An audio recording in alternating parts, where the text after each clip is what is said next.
Chapter 2 of my book is in a way the most historically oriented chapter, and that basically really takes the story very back to its deep theological roots. What I mean here is, where does this kind of dualistic concept of humanity as somehow being half animal and half divine come from? And obviously there is a theological root there, and in fact the theological root can be traced back to the founding of the university in the 13th century.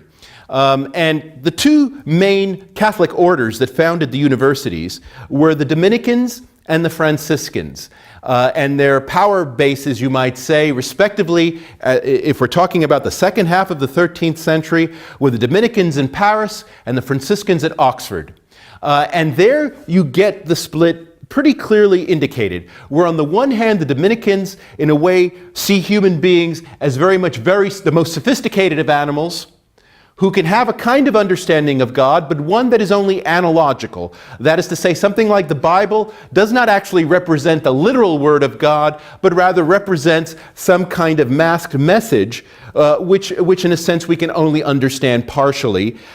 On the other hand, the Franciscans were the ones who were very much into the idea that we are fallen gods, that we are distinguished from the animals, and that the quest of humanity is to recover our oneness with God.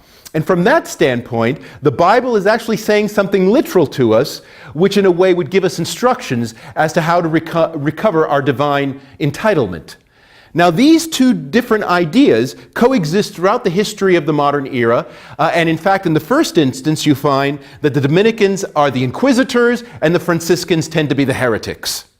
And so we do continue this stream in the modern era, and what it leads to is some very interesting notions about humanity, especially as the Franciscan notion gets secularized and becomes associated with a kind of Enlightenment viewpoint where humanity, in a sense, recovers its divine privilege by creating a heaven on earth. And the idea of social and scientific progress is very much married up to that idea.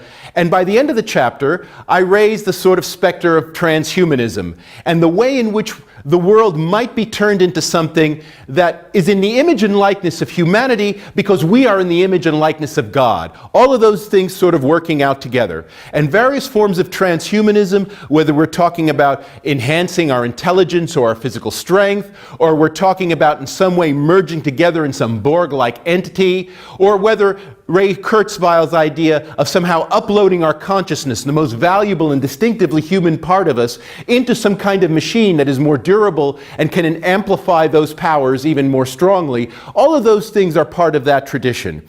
But on the other hand, the Dominican way does lead us down a path where human beings are considered increasingly in purely naturalistic terms.